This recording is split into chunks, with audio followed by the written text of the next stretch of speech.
Good morning, Dr. Saab. Good morning, sir. Good morning. So may I start? Principal sir, may I start, sir? Please. Yes. Principal sir, namaskar. Namaskar, sir. Welcome. Good morning. Thank you, sir. Thank you. Thank you very much, sir. Namaskar, SP Singh ji. Namaskar.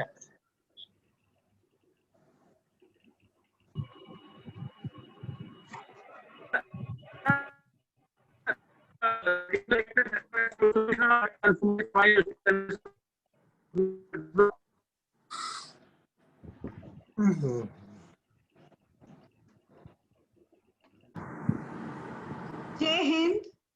शिक्षा समाज की दिशा तथा दशा का निर्धारण करती है। कहा जाता है कि अगर किसी देश तथा समाज में बड़े परिवर्तन करने हैं तो शिक्षा में समय के साथ परिवर्तन आवश्यक है। वर्तमान भारत एक विशेष दौर से गुजर रहा है। आज परंपरागत आदर्श समाप्त होते प्रतीत हो रहे हैं। समाजवाद, धर्मनिरपेक्षता, लोकतंत्र एवं कर्मशीलता के लक्ष्यों की प्राप्ति में निरंतर बाधाएं आ रही हैं। ग्रामीण जीवन की कमजोर आर्थिक स्थिति के कारण पढ़े लिखे युवा शहरों की ओर पलायन कर रहे हैं। ऐसे परिवेश में नई शिक्षा प्रणाली 2020 छात्रों में ऐसी योग्यताओं का विकास करने में कारगर साबित होगी जिसके द्वारा वे भावी जीवन में विषम, अप्रत्याशित व अनपेक्षित परिस्थितियों का मुकाबला सफलतापूर्वक कर सकेंगे। मैं डॉक्टर रचिता शर्मा आप सभी का आज के वेबिनार में तहे दिल से स्वागत करती हूँ। साथ ही मैं अपने स्वतंत्र भारत की तीसरी तथा वर्तमान शिक्षा नीति का भी स्वागत करती हूँ और सभी बुद्धिजीवों से अपेक्षा करती हूँ कि वह इसकी जड़ें मजबूत करने में मदद करेंगे। धन्यवाद। अब मैं डॉक्टर आइजैक घोष को आमंत्रित करती हूँ कि वह कार्यक्रम की सफलता के लिए प्रार्थना से शुरुआत करें। Over to you, Isaac, sir. Thank you, Dr. Rachita Sharma. Let us pray. Father, thank you for every person that is present in the webinar today, for each mind and heart that fills the presence of this virtual room. We thank you. Only you truly know what we are setting out to do, listen, comprehend, and accomplish today and in the days to come. We have an idea, a vision, and instructions. We have talents, abilities, and time to work. However, only you can see in perfect detail the end of every beginning, every project, every season, every life. Nothing is ever in vain. For even mistakes and missteps are used for good. Your righteousness transcends all our efforts and understanding. Forgive us for our pride, the pride that puffs us up and the pride that threatens to disqualify us. Strengthen our confidence in who you have made us to be. Set us free from comparison in order to work together efficiently. Our prayer today is that your will be done through this webinar. Steer our intentions to align with your righteous will. Bless this meeting today, all those present, as well as the lives of those we will encounter afterwards. In your matchless name we ask, Amen. Amen. Now I would like to invite our principal, Professor SP Singh ji, to welcome our chief guest and all dignitaries present in this webinar. Please. इस कार्यक्रम के मुख्य संरक्षक professor Ashok Mittal ji in absentia, इस कार्यक्रम के मुख्य अतिथि lieutenant colonel doctor Anjani Kumar Mishra ji, doctor B.R. Ambedkar विश्वविद्यालय आगरा के कुल सचिव, जो कि पहली बार सेंट जॉन्स कॉलेज के मंच को अपनी उपस्थिति से अनुग्रहित कर रहे हैं। हम हमारे NSS वॉलेंटियर्स के लिए एक प्रेरक शक्ति और अत्यंत परिचित डॉक्टर अंशुमाली शर्मा जी, स्टेट लियाज़न ऑफिसर, जो हमेशा हमारे मध्य में आते रहते हैं और हमारे वॉलेंटियर्स के बीच में नव ऊर्जा का संचार करते हैं।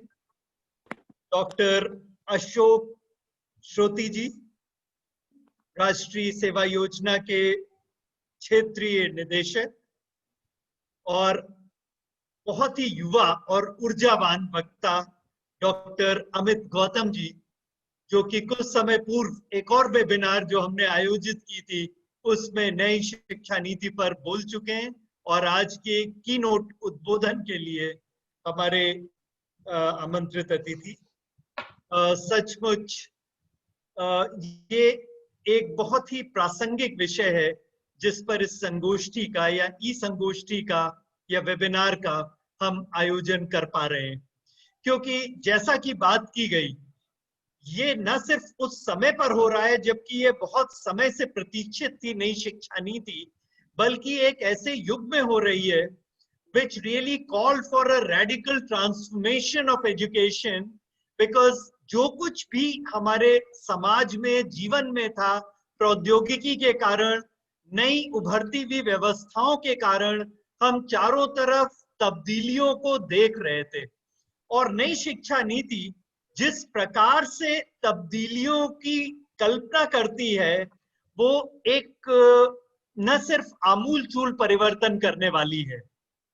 जैसे कि अभी हमारे बीच में विशिष्ट लोग इस विषय पर के मुख्य बिंदुओं पर जो उनके हृदय को निकट है वो प्रकाश डालेंगे।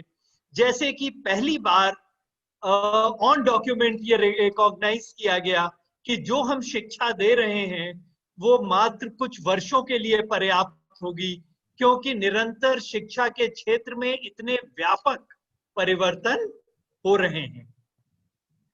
इसी के साथ इस बात की टैसिट एक्सेप्टेंस है that we need lifelong learning. There is a need, जैसा कि हम किस प्रकार से ग्लोबल सिटीजन बन सकें। NSS का प्लेटफॉर्म बहुत ज्यादा आवश्यक है, क्योंकि अगर हम नई शिक्षा नीति की एक एम्फेसिस को देखें तो वो कहती है कि हमारे चैलेंजेस जो हैं, जो हमारे कॉन्टेम्पोरेरी चैलेंजेस हैं, वो ग्लोबल इन नेचर हैं और लोकली एड्रेस नहीं किए जा सकते। सो जहां हमें ग्लोबल समझ विकसित करनी है, हमें लोकल एक्शन करना है। और मैं सोचता हूँ NSS वो प्लेटफॉर्म है where you arrive at a good balance between global and local. आप ग्लोबल इश्यूज के लिए काम करते हैं, लेकिन एक यूनिट के तौर पर, एक वॉलेंटियर के तौर पर आप लोकल कम्युनिटी को लाभान्वित करते हैं। और एग्जैक्टली यही एम्फेसिस है जो कि न्यू एजुकेशन पॉलिसी हमारे सामने रखना चाहती है। मल्टी डिसिप्लिनैरिटी पर एम्फेसिस है, इनोवेशन पर एम्फेसिस है, डिस्टेंस लर्निंग पर एम्फेसिस है। और किस तरह से हम, या अगर हम इन एम्फेसिस को देखें तो वास्तव में हम देखेंगे कि किस प्रकार से आमूलचूल परिवर्तन, जिसे हम कहते हैं a radical transformation that is really being called for। और ये समय है कि विशेष रूप से उच्च शिक्षा के क्षेत्र में हम इसको समझें और हम इसके लिए ट्रांसफॉर्मेशन के लिए तैयार हूं। हम बहुत शीघ्र ही अपने आदरणीय अतिथियों का परिचय प्राप्त करेंगे। ये सचमुच हमारे लिए बड़ी हर्ष की बात है कि lieutenant colonel doctor Anjani Kumar Mishra ji, जो कि कुल सचिव हैं, जिनके पास वृहद अनुभव है लखनऊ विश्वविद्यालय का, डॉक्टर B.R. अम्बेडकर विश्वविद्यालय का, अपने व्यापक परिदृश्य से शिक्षा को वो देख रहे हैं। और क्योंकि एक अन्य क्षेत्र से वे आए हैं, तो we always say that if you want to find out how a well is like, probably someone who has always lived in a well cannot tell, but someone who has been into another sector, when he comes there, he can give you unique insights from his vantage point, from his unique perspective. और आज हमें विश्वास है कि जो भी वो perspective हमारे मध्य ला रहे हैं, अपने कंसर्न्स और सरोकार हमारे बीच में ला रहे हैं, वो हमारे लिए बहुत एनरिचिंग होंगे। डॉक्टर अंशुमाली शर्मा जी, डॉक्टर श्रुति जी का मैं बहुत स्वागत करना चाहूंगा, because both of them are such seasoned kind of experts, and still I really appreciate them कि जो उन्होंने initiatives लिए हैं, विशेष रूप से इस कोविड के टाइम में, जब उन्होंने एनएसएस को एनर्जाइज किया और पूरे स्टेट में एनएसएस को एक उन्होंने मशीन के तौर पर प्रेजेंट किया जो कि कोविड वॉरियर की फ्रंट लाइन पर खड़ी थी। And this is indeed commendable because we need lot of vision, we need lot of insights, we need these things to challenge and pave our way ahead. हम अपने मध्य स्वागत करना चाहते हैं हमारे विश्वविद्यालय के बहुत ही एनर्जेटिक, बहुत ही विजनरी एनएसएस कोऑर्डिनेटर का, डॉक्टर रामवीर सिंह जी का, जो हमेशा एक्टिव रहते हैं। He is like a kind of mentor to the local unit, और हर कदम पे we can always bank on him for every help and possible support. And of course Dr. Amit Gautam, जो कि आज हमारे keynote speaker हैं। We with being the IQAC coordinator, he has been involved in conceptualizing in a lot of transformation in his own institution, और मुझे विश्वास है कि जो insights वो हमारे बीच में शेयर करने जा रहे हैं वो हम सब के लिए बहुत ही मीनिंगफुल है। So whereas new education policy calls for a radical transformation, and the only way to prepare ourselves to cope with it or to survive and thrive in the new environment is to radically think, is to prepare ourselves by engaging in intense intellectual churning, which is the only way forward. So मैं सचमुच साधुवाद देना चाहता हूँ NSS की इस unit को इस कार्यक्रम के आयोजन के लिए, और मैं विश्वास करता हूँ कि this morning is going to be a very enriching time for all of us. Thank you. Thank you, sir. It gives me immense pleasure to welcome our chief guest, Lieutenant Colonel Dr. Anjani Kumar Mishra ji, Registrar Dr. B.R. Ambedkar University. He started his education in military school, Belgaum. He did his post-graduation in defense and strategic studies from Madras University and doctorate in same from University of Lucknow. Commissioned into Indian Army in the year 1995, served for 24 years, and after retirement joined the centralized services through UPPCS in 2019. Initial posting in University of Lucknow, also served in United Nations in North America, and now serving in our B.R. Ambedkar University. Sir, though we are not able to show our gratitude by offering you flowers, mementos, or huge applause, but we welcome you wholeheartedly. This webinar is an attempt to create more awareness about NEP 2020. In addition to this, our volunteers, Mr. Vibhor Jain. Vibhor, are you present?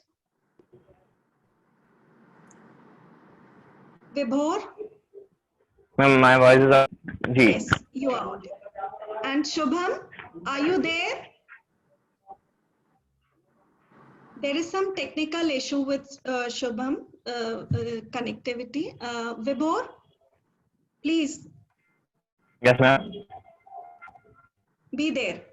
Mr. Vibhor, Mr. Shubham and their team Yes, members have designed an online quiz. Sir, I would request you to kindly do the honors by launching quiz and also enlighten this webinar with your kind words.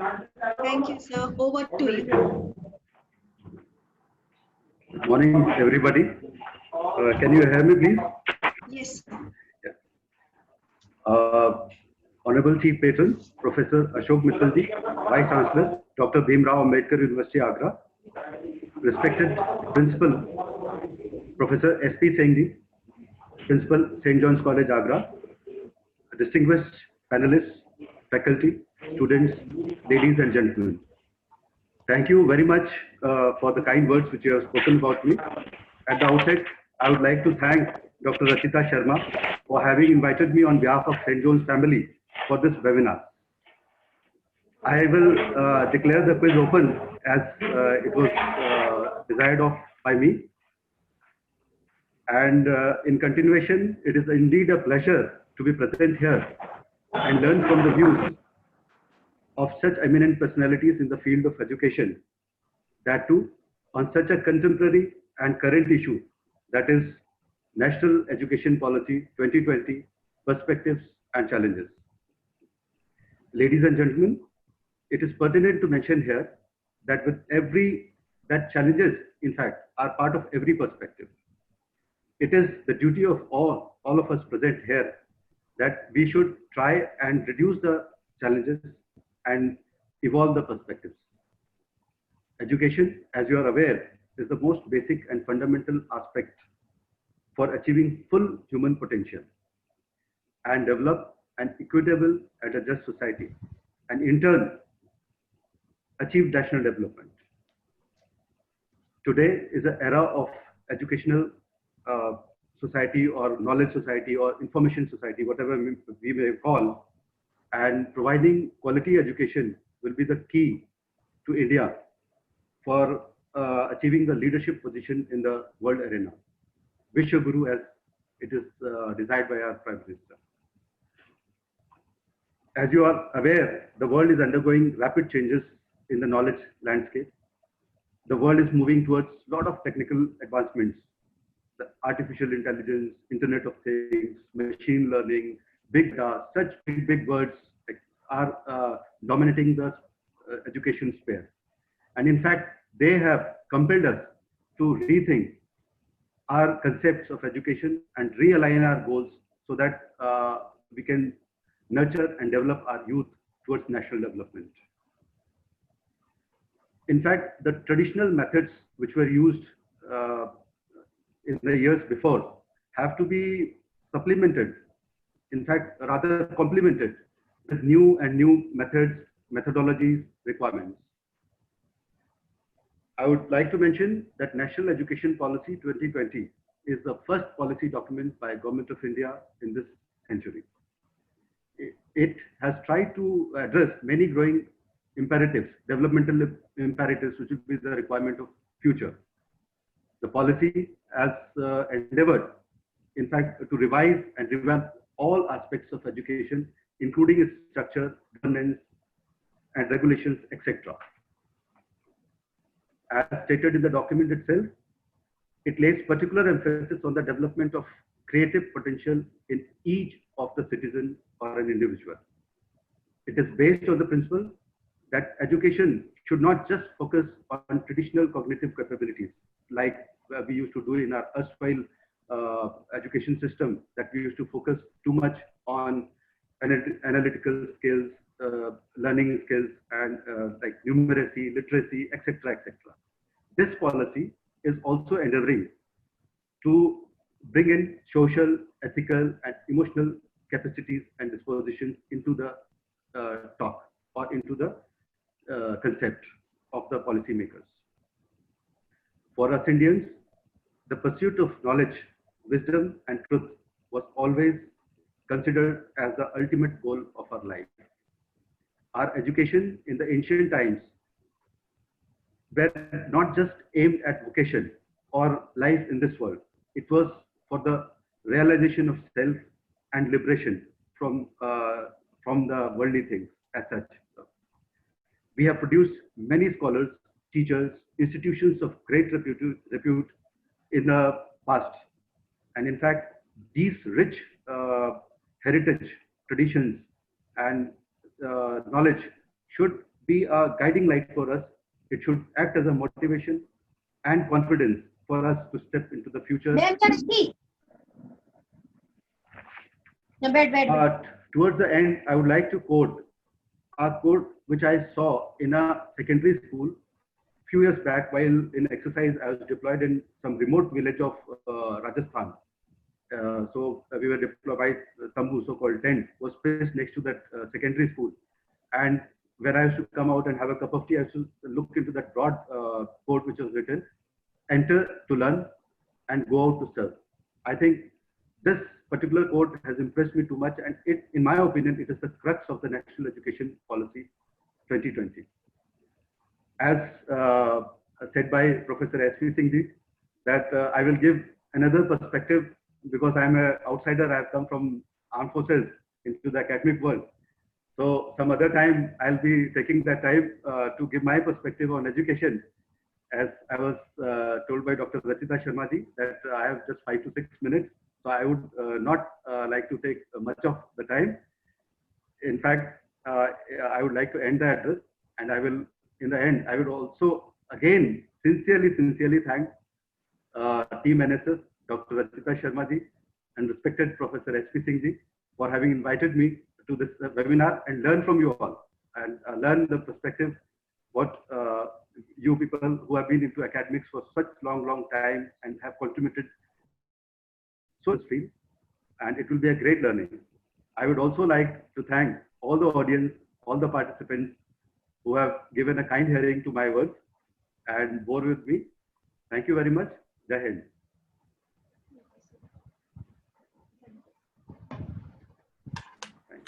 Thank you, sir.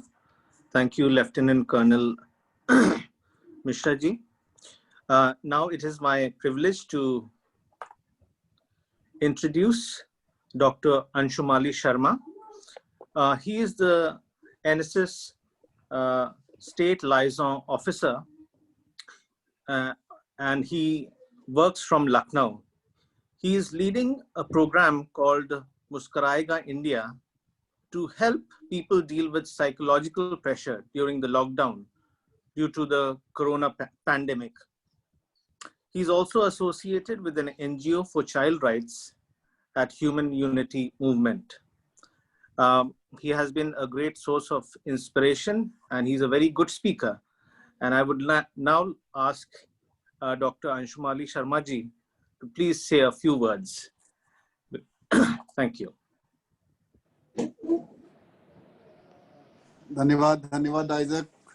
Thank you, sir.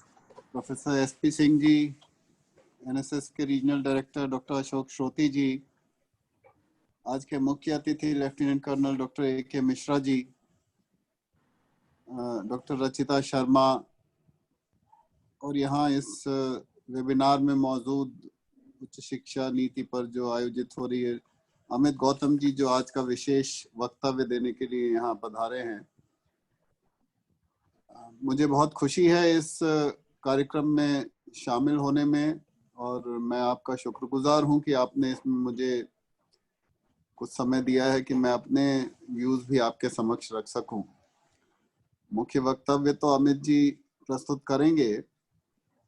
मुझे जो कुछ थोड़ी सी बातें इसके संबंध में जो एक पॉइंटर्स हैं जिनको मैं आपके सामने रखना चाहता हूं, वो ये है कि नई शिक्षा नीति, जैसा कि हम लोग भारत सरकार के साथ जब इसकी अवेयरनेस मीटिंग में शामिल हुए थे, 5 पिलर्स पे है. और सबसे बड़ी बात इसमें ये की है, एक तो जो सब्जेक्ट की या ये कहें कि फैकल्टी की जो सीमा है उससे हमें मुक्त कर दिया है. आइजक, ये मेरा वीडियो प्लीज ऑन कर देंगे, आईपैड से जुड़ा हूं मैं.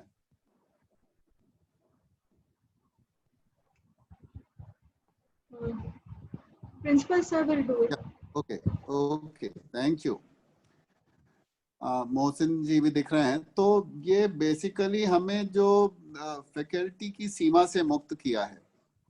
अब ये हमारे सामने बहुत बड़ा चैलेंज है, और मुझे लगता है कि एनएसएस इस चैलेंज को मीट करने में और इस जो नई प्रक्रिया हम लोग शुरू करेंगे जिसमें कि फैकल्टी की बंधन से हम मुक्त हैं, एनएसएस बहुत बड़ा योगदान कर सकता है।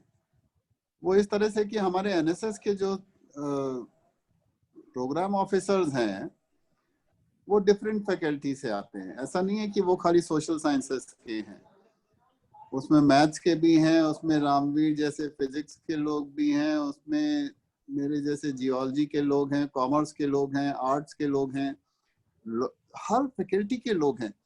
तो जब एक ऐसा बच्चा जो कोई 2 फैकल्टी के सब्जेक्ट्स लेना चाहता है, या जब हम इसमें शोध में जाएं और आगे जाएं, तो जब इंटरडिसिप्लिनरी शोध की बात होती है तो आपस में जो एक बच्चा जो कि एनएसएस में है, या मैं ये कहूँ कि ये जो प्रोग्राम ऑफिसर्स एनएसएस के हैं वो इसमें हमारे बच्चों की बहुत मदद कर सकते हैं इंटरडिसिप्लिनरी शोध को संपन्न करने में। तो एक ये एनएसएस का बहुत बड़ा रोल है। दूसरा बहुत बड़ा रोल एनएसएस का मैं इस तरह से मानता हूँ कि हमें इंटर्नशिप की व्यवस्था की बात इस पॉलिसी में की गई है। इसमें कहा गया है कि इंटर्नशिप, तो इंटर्नशिप में जो हमारे देखिए जो कार्यक्रम अधिकारी एनएसएस का होता है उसको मैं शिक्षक प्लस मानता हूं, और शिक्षक प्लस वो होता है, मेरे मानने की बात नहीं है, वो शिक्षक प्लस होता है। अब ये प्लस ये है कि वो अपने महाविद्यालय की सीमाओं से परे भी उसका जीवन होता है। वो सोसाइटी के साथ, कॉलेज से, कैंपस से और कम्युनिटी के बीच में जो कनेक्ट बनता है, उस कनेक्ट को बनाने में और उसको निभाने में इन प्रोग्राम ऑफिसर्स का बहुत बड़ा रोल होता है। तो ये जो प्रोग्राम ऑफिसर्स हैं ये इस तरह से टीचर्स प्लस मैं इनको कहता हूं, और इस अपनी प्लस क्वालिटी के कारण ये जो इंटर्नशिप में, क्योंकि आम शिक्षक यदि ये चाहेगा कि वो अपने सब बच्चों को इंटर्नशिप करा ले कहीं ना कहीं, और इंटर्नशिप कराने का पर्पस जो सरकार का है, जो इस पॉलिसी का है, वो ये है कि वो सारी चीजों से अवगत हो सके, उसको अप्रिशिएट कर सके, लाइफ स्किल सीख सके, एंटरप्रेन्योरियल स्किल सीख सके। ये सारी चीजें वो उसके व्यक्तित्व का सर्वांगीण विकास हो, ये बहुत आवश्यक है। तो इसलिए जो एनएसएस का कार्यक्रम अधिकारी है वो इस सर्वांगीण विकास में अपना बहुत अहम योगदान दे सकता है।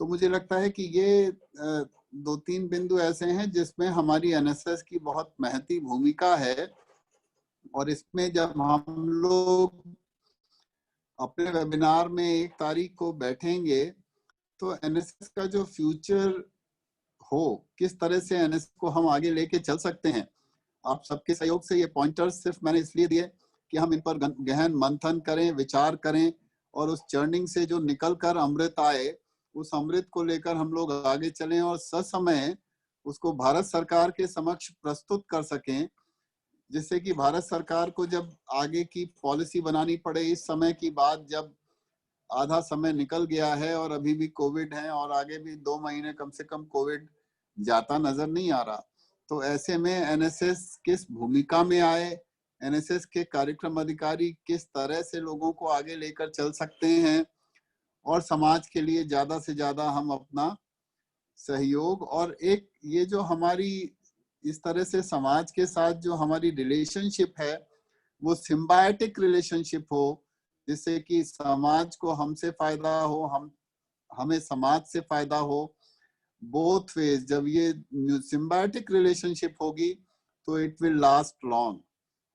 बस मैं बहुत ज्यादा, क्योंकि हमारे विशेषज्ञ बैठे हैं, एनएसएस से संबंधित कुछ मुद्दे थे जो मैं आपके सामने रखना चाहता था, उनको मैंने रख दिया। ये चर्निंग प्रोसेस जिससे आपके दिमाग में शुरू हो जाए, और जब 1 तारीख को हम लोग अपने गोल्डन जुबली सेलिब्रेशन के दौरान इस वेबिनार के दौर में आए, जब आगे की फ्यूचर कोर्स ऑफ एक्शन तय करना हो, तब मुझे लगता है कुछ सार्थक बातें एनएसएस के माध्यम से निकल कर आगे आए जिसको हम भारत सरकार के समक्ष प्रस्तुत कर सकें। धन्यवाद, नमस्कार। धन्यवाद sir, doctor Anshumali Sharma sir. Now I request Dr. Ashok Kumar Shroti ji, he is the Regional Director of the National Service Scheme, Lucknow, He works from Lucknow and he's in charge of UP and Uttarakhand. I now request him to say a few words. Thank you, sir. सभी को नमस्कार। आज के कार्यक्रम के मुख्य अतिथि lieutenant colonel A.K. Mishra ji, Saint John's college के प्राचार्य प्रोफेसर S.P. सिंह जी, रचिता शर्मा जी इस कार्यक्रम को आयोजित करने में सहयोग कर रही हैं। आज के मुख्य स्पीकर अमित गौतम जी, पूर्व वक्ता अंशुमाली शर्मा जी, NSS कोऑर्डिनेटर रामवीर सिंह चौहान जी और तमाम आज के प्रबुद्ध श्रोता जो इस कार्यक्रम से जुड़े हैं और राष्ट्रीय शिक्षा नीति 2020 पर किस तरीके से देश को आगे बढ़ना है, हमारा उसमें क्या रोल होगा, ये शिक्षा नीति कैसी है, ये शिक्षा नीति की जो विस्तार से चर्चा होगी आज के स्पीकर्स खुद बताएंगे। लेकिन 2030 का जो एजेंडा है UN का, उसको पूरा करने के लिए ये शिक्षा नीति का अवतार या उद्गम हुआ है और उसी को आगे लेते हुए 5 पिलरों पर ये पूरी योजना है, जिसमें एक्सेस, इक्विटी, क्वालिटी, अफोर्डेबल और अंतिम अकाउंटेबिलिटी। और सबसे बड़ी चीज ये है कि पहली क्लास से ही बच्चे के मन में वोकेशनल जो सोच है, जो रोजगार मुखी शिक्षा की सोच है, कार्यमुखी शिक्षा की सोच है, उसे डालने का प्रयास किया जा रहा है। बहुत सारे अमूलचूल परिवर्तनों की संभावना इस शिक्षा नीति के अंतर्गत देखने को मिल रही है। बच्चे की आयु भी 3 वर्ष से शुरू होकर फिर आगे तक वे लोग शिक्षाएं प्राप्त करेंगे और अंतोगत्वा NSS का भी एक बहुत बड़ा इस शिक्षा नीति में रोल हो सकता है कि हमेशा हम कहते थे कि NSS में जो कार्य है वह कैंपस से कम्युनिटी तक है। कैंपस का मतलब इंफॉर्मेशन का सेंटर, एजुकेशन का सेंटर कैंपस हुआ करता है, लेकिन एक्सटेंशन का सेंटर यदि कोई है तो कम्युनिटी है। हम जो सीख रहे हैं उसे कम्युनिटी में कैसे प्रेषित करें, इसका मूल मंत्र थर्ड डायमेंशन ऑफ एजुकेशन जिसे कहते हैं, शिक्षा के विस्तार की योजना, उसका नाम राष्ट्रीय सेवा योजना है। हम कैसे अच्छे मानव बने, हमारे संवैधानिक मूल्यों के प्रति हमारी आस्था बनी रहे, एक दूसरे को स्वीकार करना सीखें और प्रजातांत्रिक तरीकों से अपने मतभेदों को समाप्त करने की बात सोचें। इन सब दृष्टियों को लेकर ये योजना बड़ी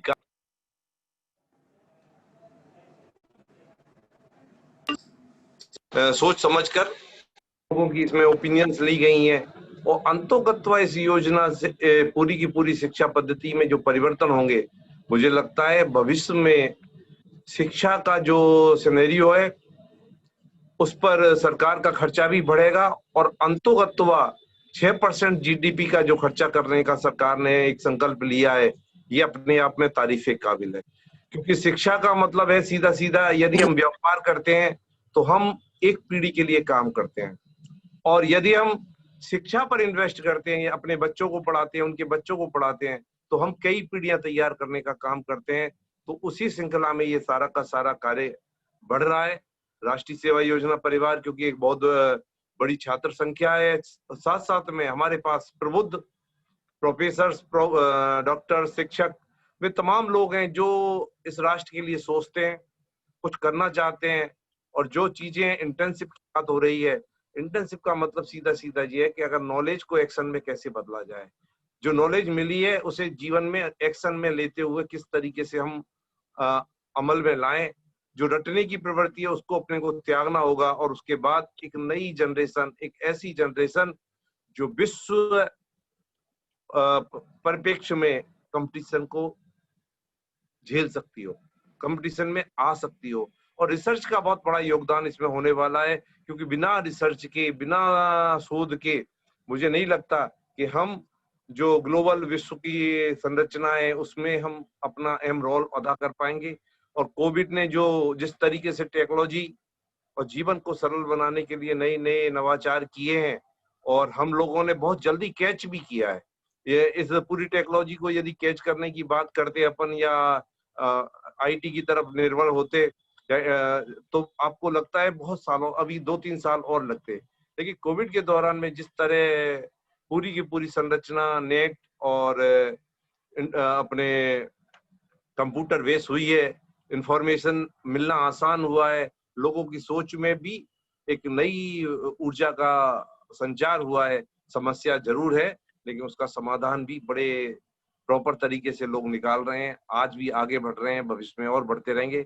मैं सेंट जॉन्स फैमिली को बहुत बहुत धन्यवाद और साधुवाद देता हूं कि उन्होंने एक बहुत ही समसामयिक विषय पर आज की वेबिनार रखा है।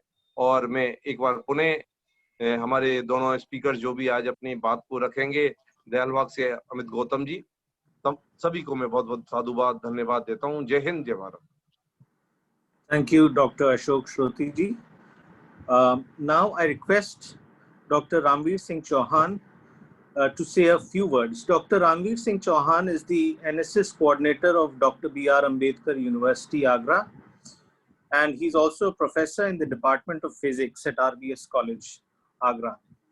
He's a very hardworking and dynamic NSS coordinator, and I now request him to say a few words. Thank you. बहुत बहुत धन्यवाद आयजक साहब। मैं वीडियो ऑफ किया हूँ क्योंकि मैं गांव में हूँ, थोड़ा सा क्योंकि शायद बैंडविड्थ प्रॉब्लम हो। सबसे पहले सेंट जॉन्स एनएसएस की यूनिट को बहुत बहुत बधाई कि उन्होंने बहुत सही समय पे, क्योंकि इस समय नेशनल एजुकेशन पॉलिसी 2020 के बारे में पूरी चर्चा है, क्योंकि बहुत लोगों को बहुत जानकारी नहीं है, तो ये जो वेबिनार आयोजित किया है इसके लिए आपको बधाई। इस वेबिनार में उपस्थित आज के मुख्य अतिथि डॉक्टर अंजनी कुमार मिश्रा जी, जो कुल सचिव हैं हमारे विश्वविद्यालय में, बहुत डायनामिक हैं, इससे पहले लखनऊ रहे हैं। हमारे दोनों ही बड़े अधिकारी डॉक्टर अशोक श्रुति साहब, रीजनल डायरेक्टर एनएसएस उत्तरांचल और उत्तर प्रदेश दोनों का प्रभार है सर के पास, और डॉक्टर अंशुमाली शर्मा जी, स्टेट एनएसएस ऑफिसर, जो बहुत डायनामिक हैं। दोनों ही अधिकारी रियली बहुत ही एनएसएस को बहुत ऊंचाइयों तक ले जा रहे हैं। हमारे बीच प्रोफेसर एसपी सिंह साहब, जो प्रिंसिपल हैं सेंट जॉन्स कॉलेज के, बहुत ही एक्टिव हैं, बहुत ही मृदुभाषी हैं, परंतु चीजों पे उनकी पकड़ बहुत मजबूत है। दोनों ही dynamic program officer madam Rachita Sharma, doctor Isaac Ghosh, बहुत अच्छा लगा। सबसे पहले मैं आभार व्यक्त करता हूं आपका कि मुझे आप लोगों ने बात करने का मौका दिया। मैं जहां तक न्यू एजुकेशन पॉलिसी या नेशनल एजुकेशन पॉलिसी 2020 के बारे में बात करूं, तो मुझे जो समझ में आ रहा है क्यों बोलेगा, इसमें जो मेन फोकस को स्टूडेंट पर दिया गया है, सबसे अच्छी बात यह है, चाहे वो मल्टीपल एंट्री और मल्टीपल एग्जिट की बात हो, या शुरू में जो हम लोग जानते हैं मातृभाषा में पढ़ाई, यदि हम लोग कुछ समझना चाहते हैं तो मातृभाषा में बहुत जल्दी समझ में आता है, ये एक बहुत अच्छी बात है। सिमिलरली रिसर्च के ऊपर भी बहुत अच्छा ध्यान दिया गया है। मैं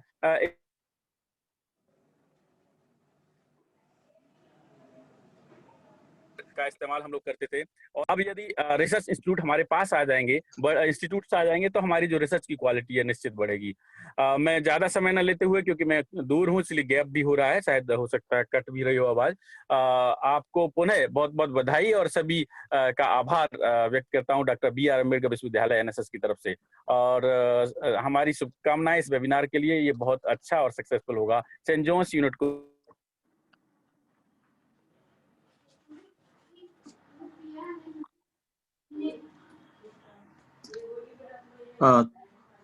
thank you.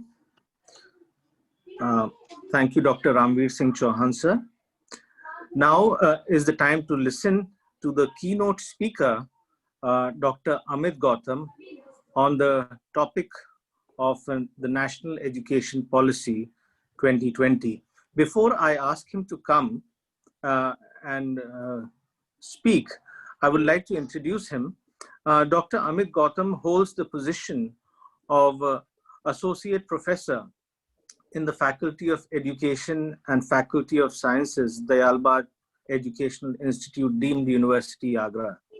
He's also the coordinator of the Internal Quality Assurance Cell, popularly called IQAC, of DEI, deemed University. Dr. Gautam's research interests are educational psychology, constructivist approach, and development of instructional material.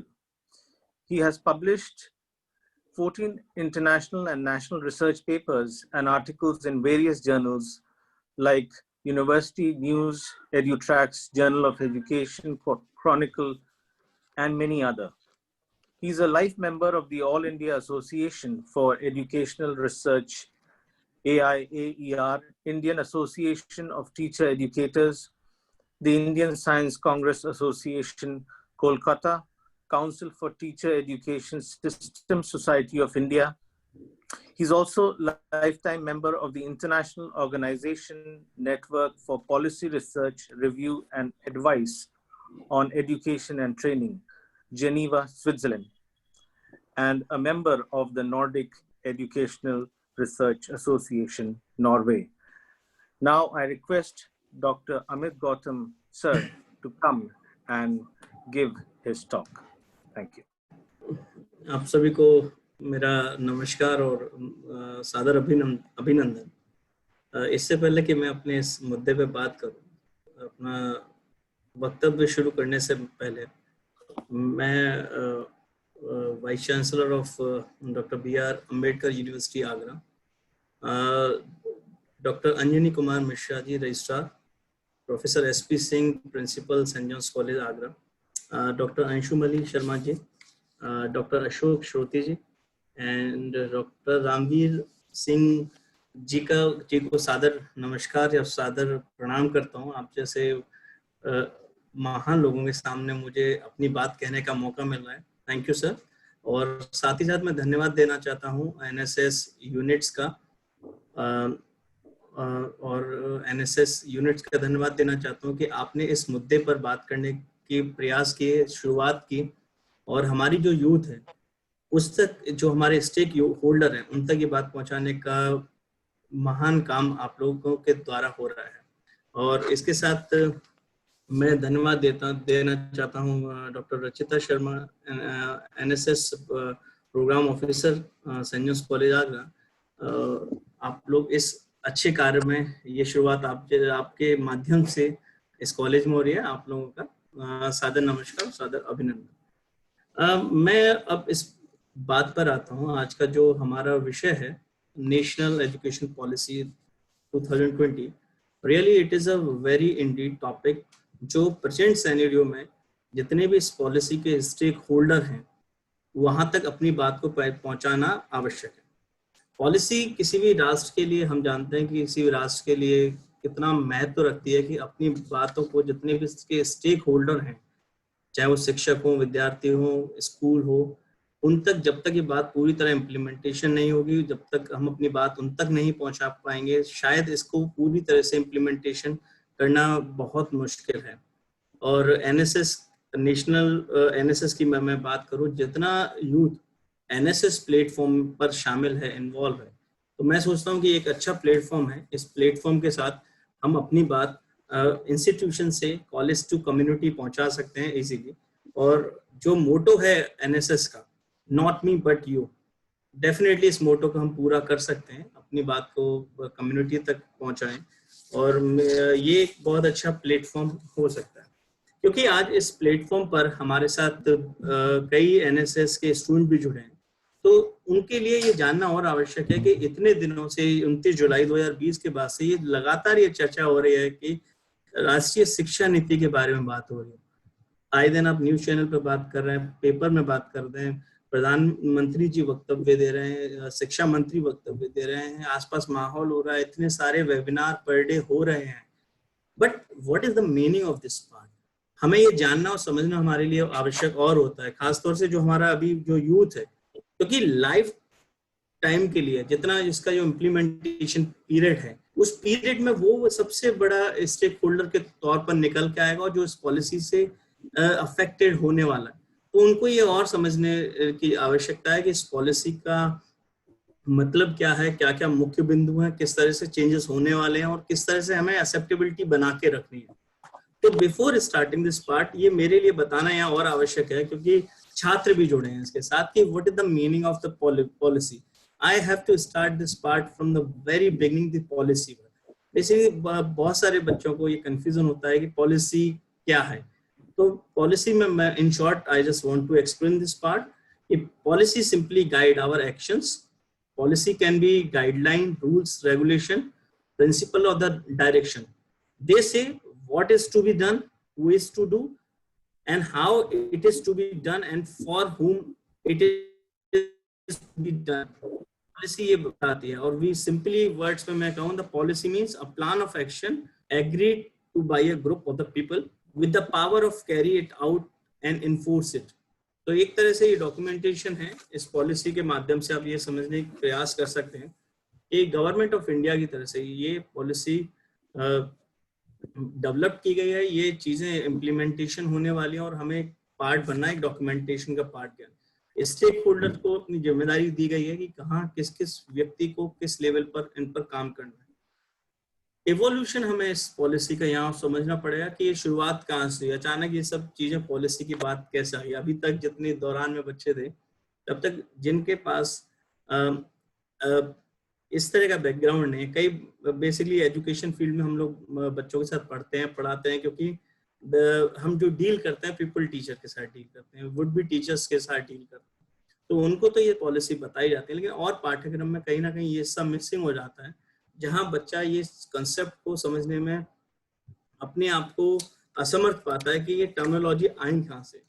हम यहाँ पर मैं बात करूँ, अगर UGC commission 1948 से बात करें, सेकेंडरी एजुकेशन की 1952 से बात करूं, फिर एजुकेशन कमीशन 64-66 में डीएस कोठारी जी के नेतृत्व में आया, नेशनल पॉलिसी ऑन एजुकेशन 1968 बनी, फिर उसमें अमेंडमेंट हुआ 1976 में, after that we have the national policy on education 1986, then NP 1986 was modified in 1992 known as the POA 1992. Then Subramaniam Committee formed हुई 27th of May 2016, and after all कस्तूरी रंगन जी के अध्यक्षता में एक कमेटी फॉर्म हुई 31st May 2019 को, जिनको ये जिम्मेदारी दी गई कि आप इस पॉलिसी डेवलपमेंट की बात करेंगे। जब ये पॉलिसी इस बार जो डेवलप्ड हुई है, really it is a very wonderful policy. मैं हमेशा इस वक्तव्य को, इस स्टेटमेंट को किसी भी प्लेटफॉर्म पर देता हूँ।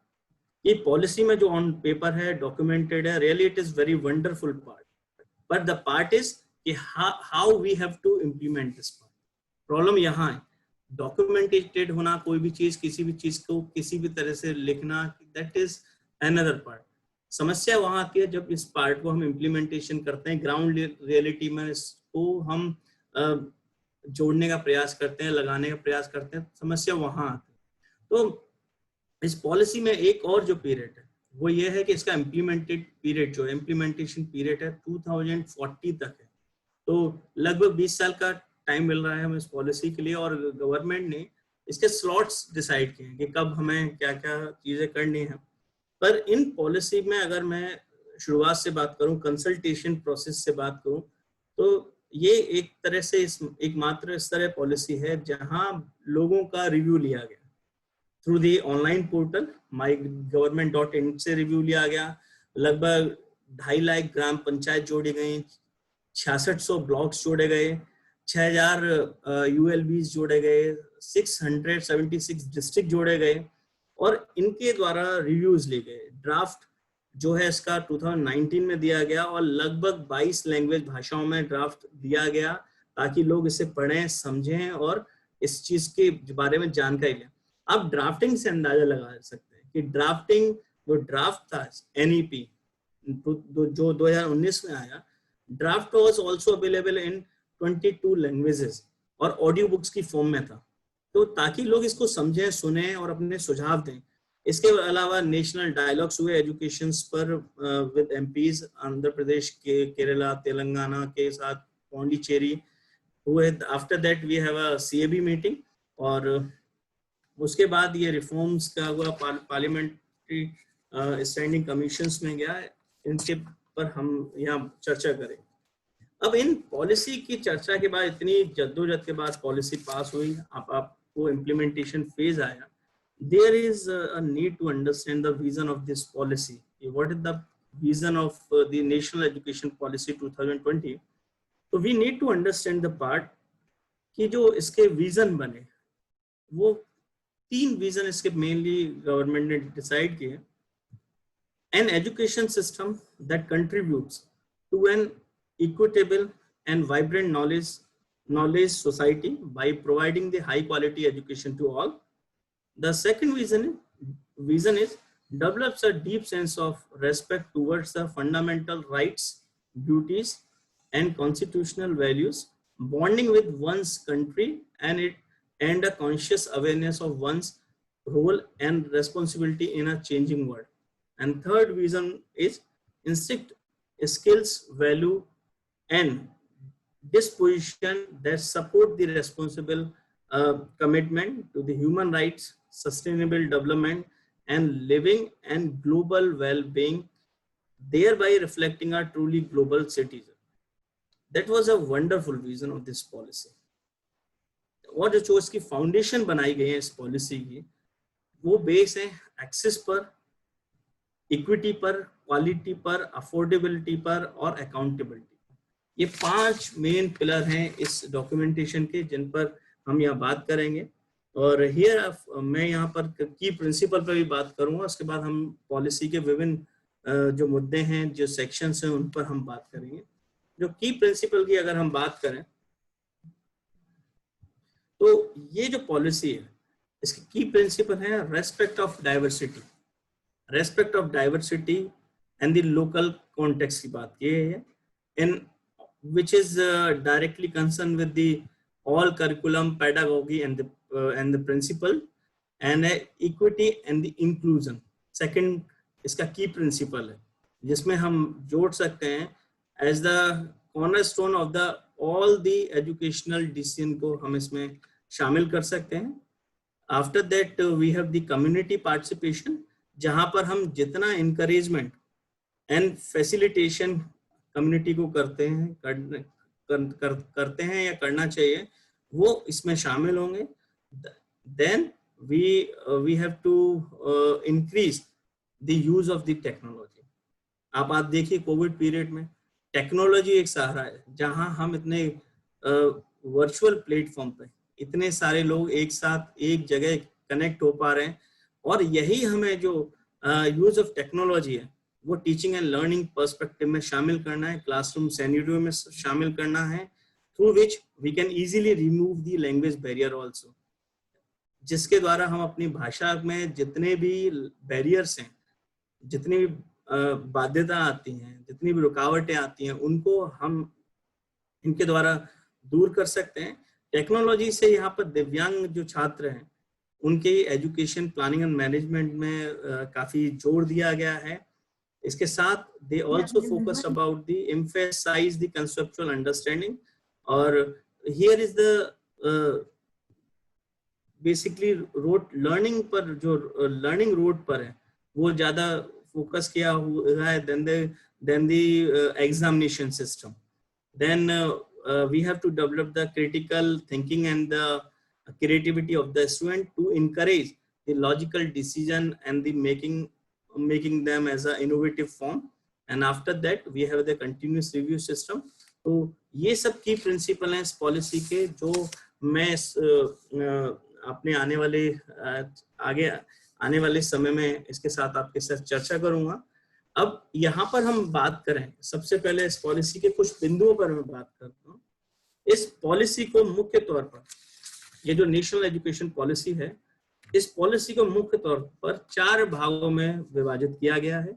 पहला है एजुकेशन, स्कूल एजुकेशन, दूसरा है हायर एजुकेशन, तीसरा है अदर की areas and focus, and fourth one is the implementation part.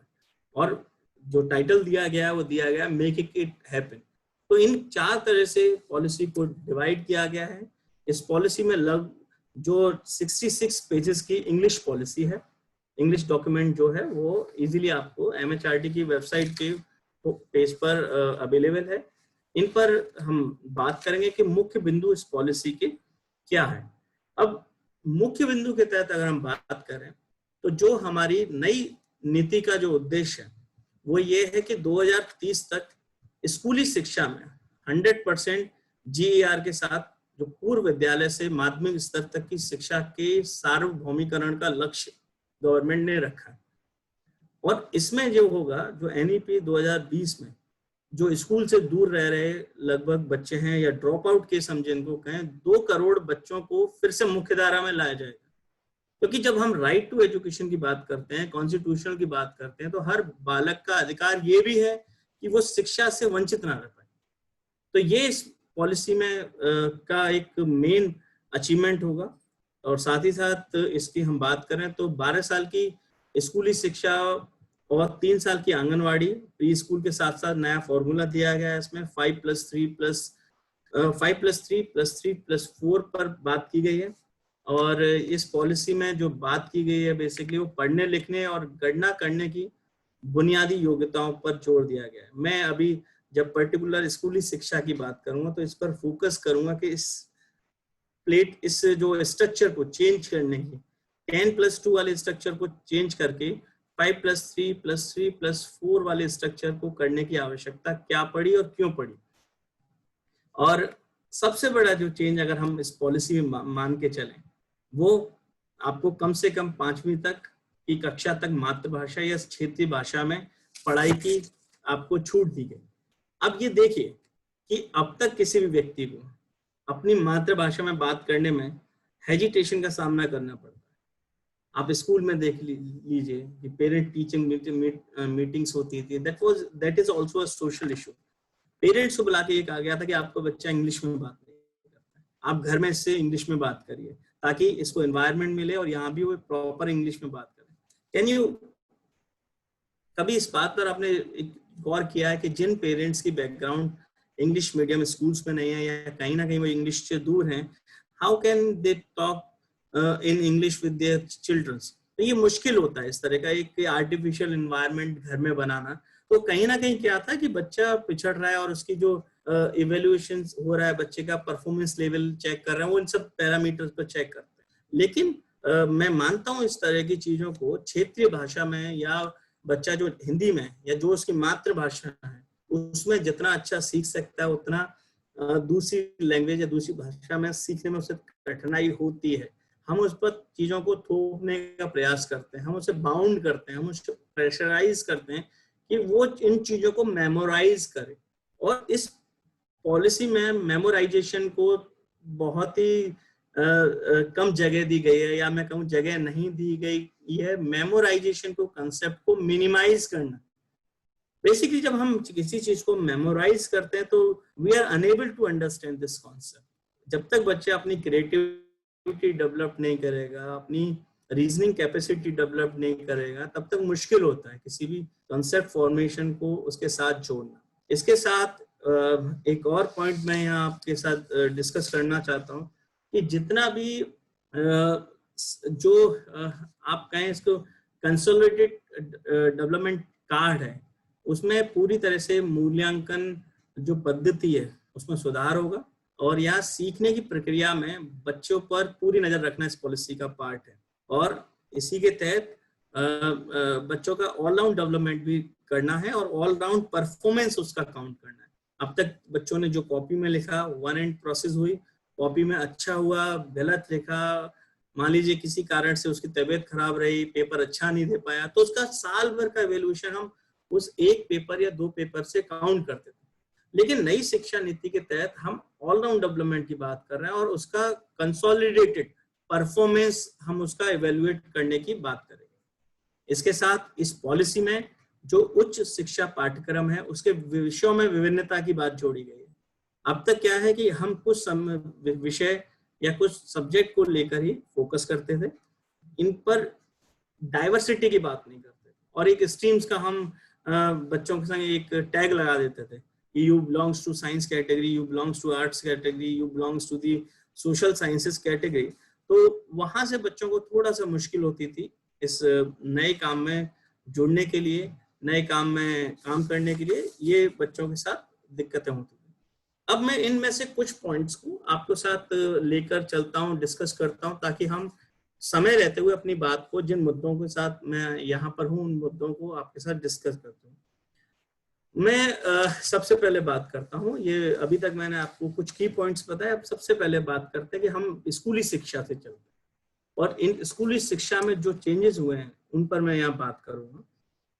और यहाँ स्कूली शिक्षा में सभी स्तरों पर एक समान, सभी लोगों की एक समान पहुंच बनाना सुनिश्चित किया जाना चाहिए, इस पॉलिसी में ये मेंशन।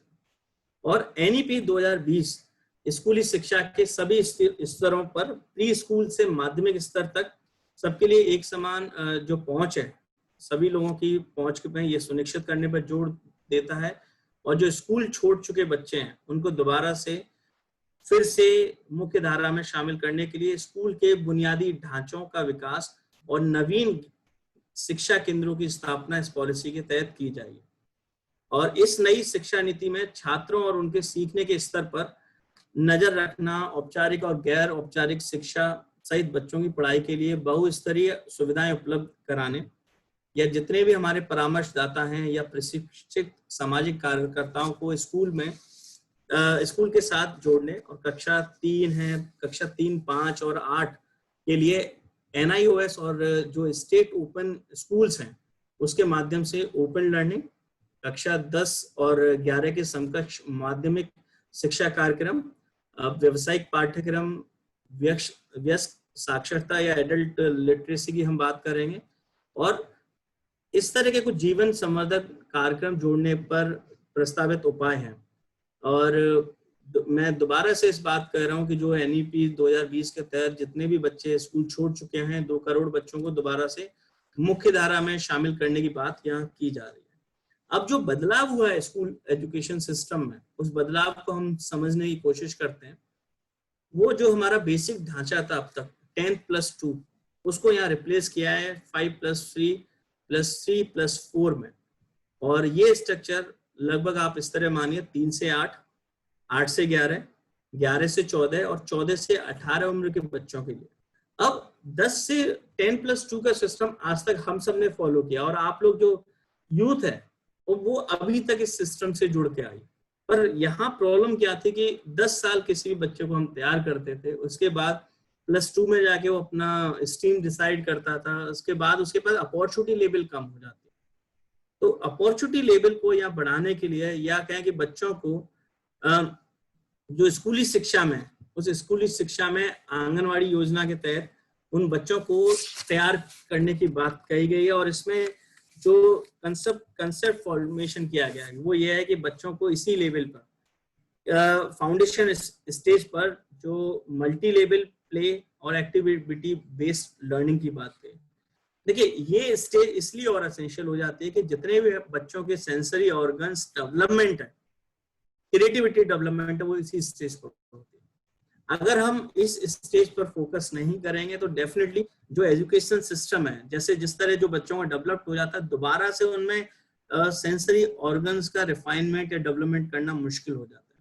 तो सबसे जितना इसको और सिंपली भाषा में हम समझने की कोशिश करते हैं कि जितना जिस बच्चे का बेस मजबूत होगा, उतना किसी भी देश का विकास या उसकी एजुकेशन सिस्टम विकसित होगा। अब तक क्या था कि हम एजुकेशन सिस्टम में प्राइमरी एजुकेशन को थोड़ा कम महत्व देते थे और ये मानते थे कि छोटे बच्चों को पढ़ाना बहुत आसान है। लेकिन यकीन मानिए कि छोटे बच्चों को पढ़ाना, छोटे बच्चों के संग डीलिंग करना उतना ही डिफिकल्ट है, उतना ही कठिन है, क्योंकि उनके संग आप मेमोराइजेशन बेस्ड तो बात करते हैं, लेकिन प्रेशराइज होकर उनके संग बात नहीं कर सकते। और यही रीजन है कि जितने भी प्ले ग्रुप्स हैं वहां पर फीमेल टीचर्स को प्रायोरिटी दी जाती है कि how to handle a child, आप प्ले ग्रुप में किस तरह हैंडल करें, ये बात है। और जितने भी ग्लोबल तौर पर प्राइमरी एजुकेशन सिस्टम का पैटर्न बना हुआ है, वो यही पैटर्न बना हुआ है कि सबसे ज्यादा जो फोकस वाली बात है वो प्राइमरी एजुकेशन सिस्टम में है। और प्राइमरी एजुकेशन के साथ अगर हम इसको फाउंडेशनल स्टेज कहा गया, उसके बाद एक प्रिपरेटरी स्टेज है जिसमें क्लासेस 3 से लेके क्लास 3 से लेके 5 तक की बात है, जिसमें बच्चे को play, discovery and activity based and interactive classroom learning की बात कही। अब देखिए यहाँ पर ये फोकस करने की बात क्यों आ रही है। आपने अभी कुछ दिन पहले ये सुना होगा कि यूजीसी ने आपको एनवायरमेंटल एजुकेशन एक कंपलसरी पेपर पढ़ाने के लिए बैचलर डिग्री में दे दिया, और इसके साथ साथ एक पेपर और हम लोग पढ़ा रहे हैं, डिजास्टर मैनेजमेंट का एक पेपर बच्चों को पढ़ा रहे हैं। अब ये सोचिए कि क्या बच्चों को ग्रेजुएशन लेवल पर आने के बाद हमें ये सिखाने की आवश्यकता पड़नी चाहिए कि वो अपने पर्यावरण का प्रोटेक्शन कैसे करें, या पर्यावरण का उनके लिए क्या महत्व है। ये बच्चों को इनिशियल लेवल पर प्राइमरी स्टेज में नर्चरिंग का पार्ट होना चाहिए और automatically it become a part of the habit formation. जब हैबिट फॉर्मेशन का पार्ट हो जाए तो आपको ये एथिक्स पढ़ाने की जरूरत नहीं पड़ेगी कि किस लेवल पर बच्चों को क्या सेंस सीखना है, ये बात सिखाने की जरूरत नहीं पड़ेगी, बिकॉज अपने आप में ये चीजें बहुत मुश्किल हो जाती हैं, अपने आप में इन चीजों को समझाना मुश्किल होता है। जब इस तरह के पेपर ग्रेजुएशन लेवल में आते हैं तो बच्चों के साथ अब जब चीजें आते हैं तो एक ग्रेजुएट बच्चा उन चीजों को उतना सिंसियरली या सीरियसली नहीं लेता है। तो it should be part of the primary education. आप ग्रेजुएशन लेवल में हम बच्चों को सिखाते हैं कि रेड लाइट जंप नहीं करनी चाहिए, डिजास्टर मैनेजमेंट की बात कर रहे हैं, अलग वैल्यू बेस्ड एजुकेशन सिस्टम की बात कर रहे हैं। It should be part of the primary education. जो जिस देश में जिस बच्चों के साथ, जिस स्ट्रॉन्ग के साथ जितना प्राइमरी एजुकेशन पर फोकस करेंगे वो राष्ट्र उतना ही सशक्त होगा, उतने ही कल्चर्ड लोग आपको मिलेंगे, जिससे कि आगे आपको इस सिस्टम में प्रॉब्लम ना हो। तो इन चीजों पर यही फोकस है। इसके बाद 3 साल का क्लास 6 to 8 का कॉन्सेप्ट दिया गया है, जिनको मिडिल एज स्टेज कहा गया। और मिडिल एज जो है या मिडिल स्टेज जो है, it is totally based on the experiential learning. अब तक ये चीजें हम बच्चों से अवॉइड कर रहे थे, एक्सपीरियंशियल लर्निंग पर बात नहीं कर रहे थे। अब एक्सपीरियंशियल लर्निंग होगी, वो science, mathematics, art, social science और ह्यूमैनिटीज बेस्ड होगी।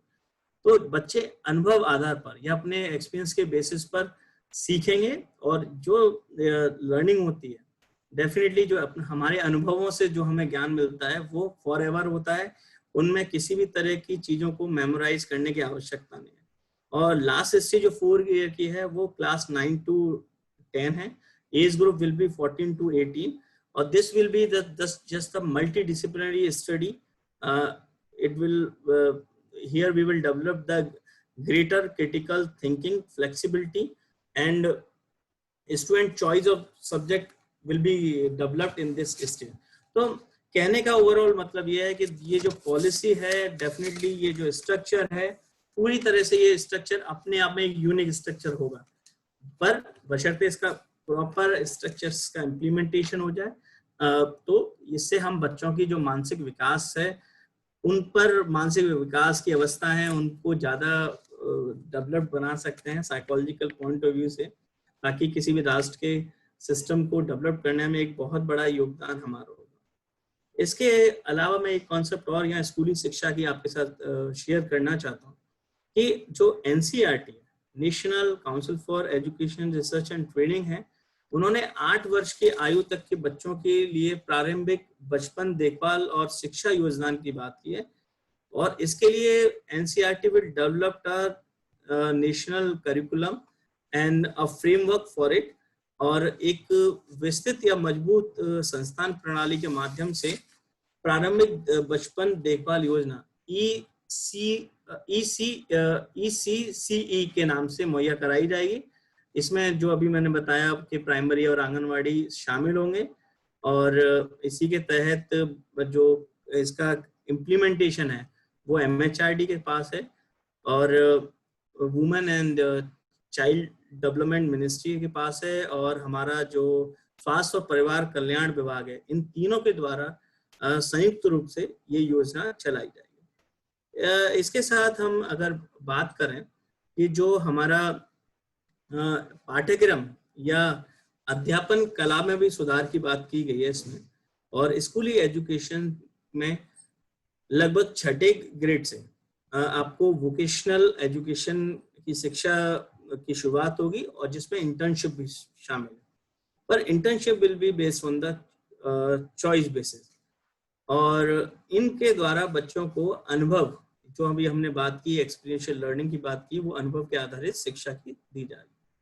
अब एक और मुद्दा मैं यहाँ इस पॉलिसी का पॉजिटिव पार्ट आपके साथ डिटेल में शेयर करना चाहता हूँ, जो वो है बहु भाषावाद, और भाषा की ताकत के तौर पर इसको जोड़ा गया है कि देखिए लैंग्वेज एक सशक्त माध्यम है किसी की बात को सुनने के लिए और अपनी बात को दूसरों तक पहुंचाने के लिए। जो भाषा है वो एक सशक्त माध्यम है, और इस नीति में कम से कम ग्रेड 5 तक, और ये सजेस्टिव है कि अच्छा रहे कि ग्रेड 8 तक मातृभाषा में, स्थानीय भाषा में और क्षेत्रीय भाषा में ही शिक्षा का माध्यम बनाए रखने पर विशेष जोर दिया गया और विद्यार्थियों को स्कूल के सभी स्तर और उच्च शिक्षा में संस्कृत को एक विकल्प के रूप में चुनने का अवसर दिया जाएगा।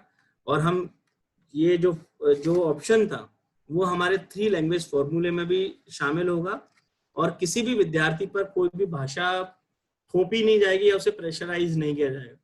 वो हिंदी में पढ़ना चाहता है तो वो हिंदी में पढ़ सकता है।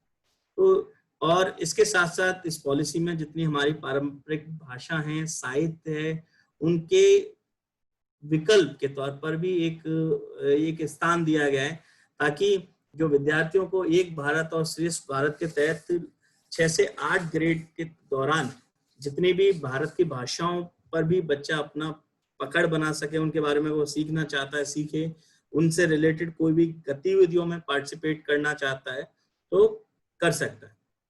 इसके अलावा इस पॉलिसी में कई विदेशी भाषाओं को भी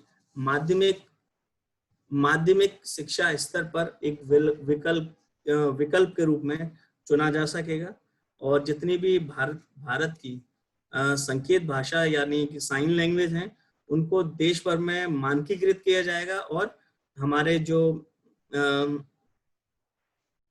बधिर विद्यार्थी होते हैं उनके द्वारा उपयोग में किए जाने के लिए राष्ट्रीय एवं राज्य स्तरीय पाठ्यक्रम का डेवलपमेंट किया जाए।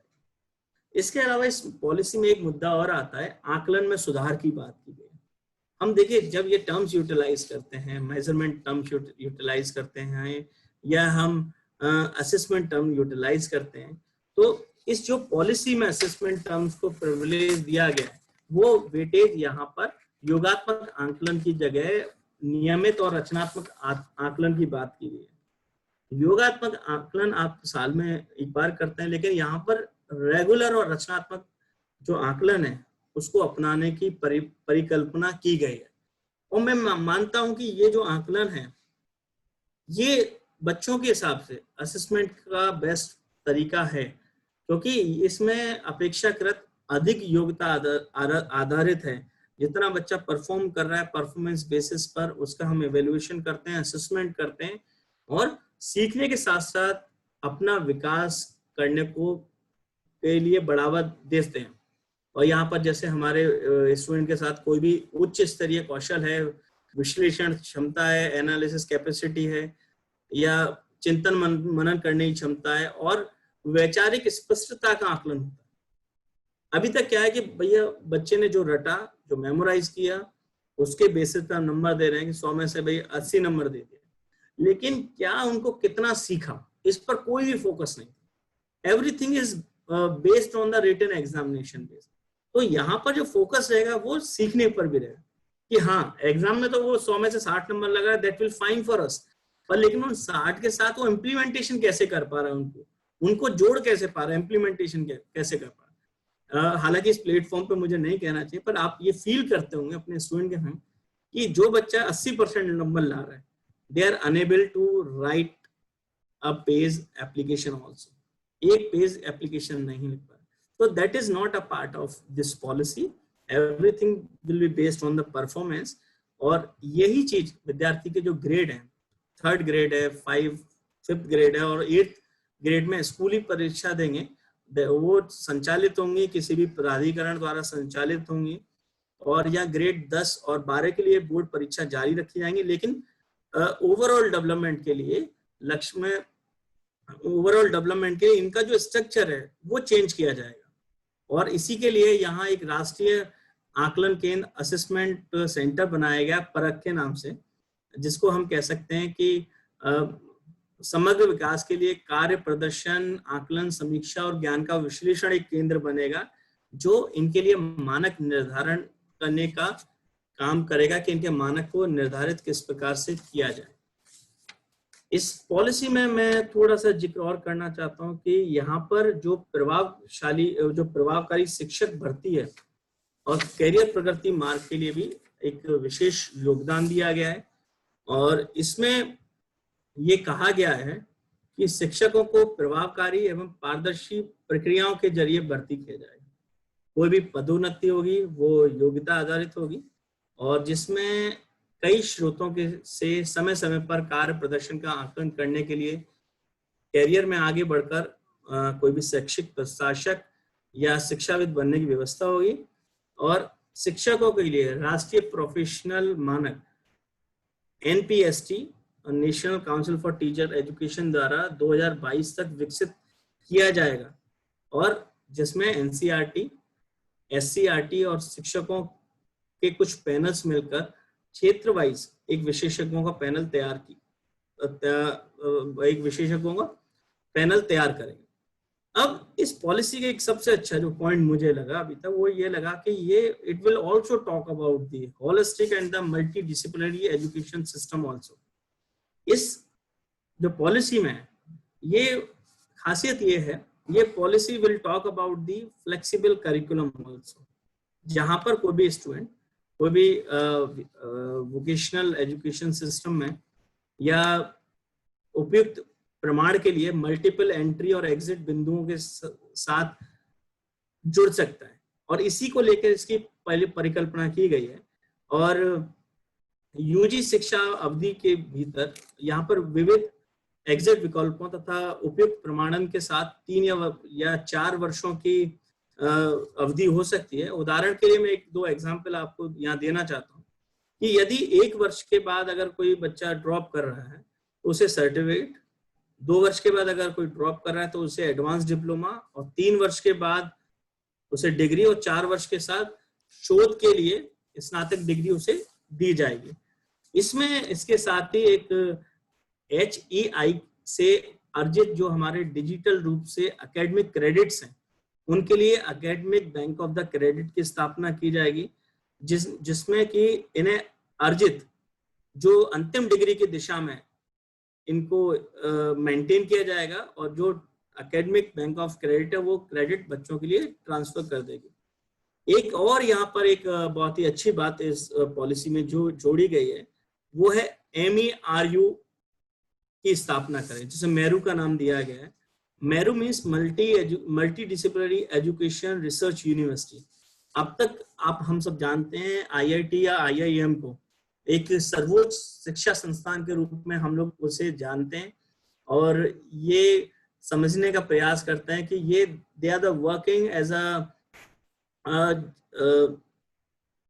एज अ जैसा pioneer of the education system. लेकिन इस पॉलिसी के तहत इन IIM को, IIT को ये जिम्मेदारी दी गई है कि they will also work for the multidisciplinary education. वो एजुकेशन की भी बात करेंगे, वो सोशल साइंस की भी बात करेंगे, वो आर्ट्स की भी बात करेंगे, इसके लिए भी बात दी गई है। साथ ही साथ इस पॉलिसी में बच्चों को अपने सब्जेक्ट चुनने का एक अधिकार दिया गया है कि वो किस तरह से विषयों का चुनाव कर सकते हैं। कि अगर हम इसको क्रेडिट बेस्ड सिस्टम की बात करें तो student can also choose their own subject, stream चुन सकते हैं। अभी तक बाध्यता ये थी कि अगर गलती से कोई भी स्टूडेंट ने, देखिए अब तक क्या था कि जो स्टूडेंट है वो भेड़ चाल में चलता था कि मेरे दोस्त ने अगर साइंस ली या विज्ञान स्ट्रीम ली तो मुझे भी विज्ञान ही लेनी है। लेकिन अब यहाँ पर क्या है कि you have a option of the choices, कि आप इंग्लिश पढ़ना चाहते हैं, आप साइंस का कोई विषय पढ़ना चाहते हैं, कॉमर्स का विषय पढ़ना चाहते हैं, तो आपको उनको समग्र तौर पर आप उनका चॉइस बेस्ड सिस्टम डेवलप कर सकते हैं। बट इनके भी कुछ पूल्स डिसाइड किए जाने हैं कि आप किस किस ग्रुप से क्या क्या कॉम्बिनेशंस ले सकते हैं। ये अभी इसकी फॉर्मेशन डेवलप्ड होगी और चॉइस बेस्ड क्रेडिट सिस्टम के तहत इन चीजों को इम्प्लीमेंटेशन किया जाएगा। अब मैं यहाँ पर एक जिक्र और करना चाहते हैं टीचर एजुकेशन। हालांकि इस पॉलिसी में बहुत कुछ है, पर थोड़ा सा समय का अभाव होते हुए इन चीजों को यहाँ पर हम डिस्कस करेंगे। अब यहाँ पर एक चीज और डेवलप की गई है, that is known as the national research foundation, जो बनने for the foster a strong research culture के लिए नेशनल रिसर्च फाउंडेशन की स्थापना की जाएगी। और if we talk about the light but the tight regulation of the higher education, the single regulator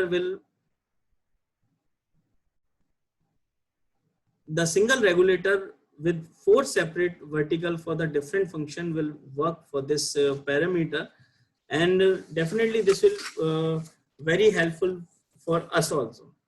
in policy के तहत हम इसमें एक कॉन्सेप्ट और यहाँ मेरे जहन में आ रहा है कि जो आपसे शेयर किया जा सके कि इन पॉलिसी के तहत जो हमारे उच्चतर शिक्षा संस्थान है उनको उच्च गुणवत्तापूर्ण शिक्षण, अनुसंधान एवं सामुदायिक भागीदारी उपलब्ध कराने के जरिए साधन संपन्न करना है। गतिशील बहुविषयक संस्थानों के रूप में स्थानांतरित किया जाना प्रपोज्ड है और विश्वविद्यालय की जो परिभाषा में संस्थानों की एक विस्तृत श्रेणी होगी जिन्हें अनुसंधान केंद्रित विश्वविद्यालय से शिक्षण केंद्रित विश्वविद्यालय तथा स्वायत्त शासी डिग्री प्रदान करने वाले महाविश्वविद्यालय शामिल होंगे।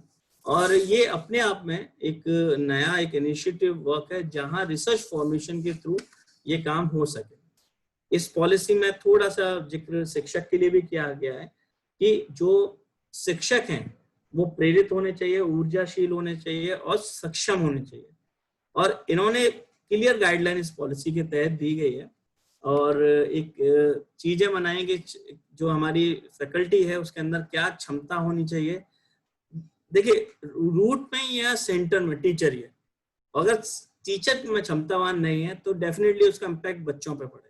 तो पॉलिसी के तहत इस बात की मैं अनुशंसा करता हूँ, प्रशंसा करता हूँ कि ये बहुत अच्छा पैरामीटर है कि teacher should be basically part of this policy. उन्हें समझना चाहिए ये चीजों को कि इम्प्लीमेंटेशन कैसे करना है।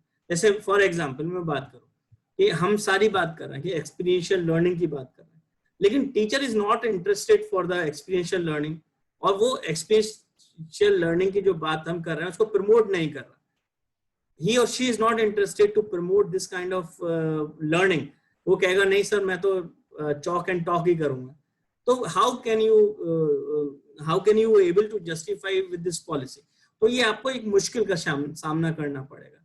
तो जो इसके पॉलिसी के सेंटर में है टीचर, उसको कहीं ना कहीं इन चीजों को लेते हुए भी काम करना पड़ेगा ताकि इन चीजों पर और फोकस किया जा सके और जिम्मेदारी के साथ बात किया जाए।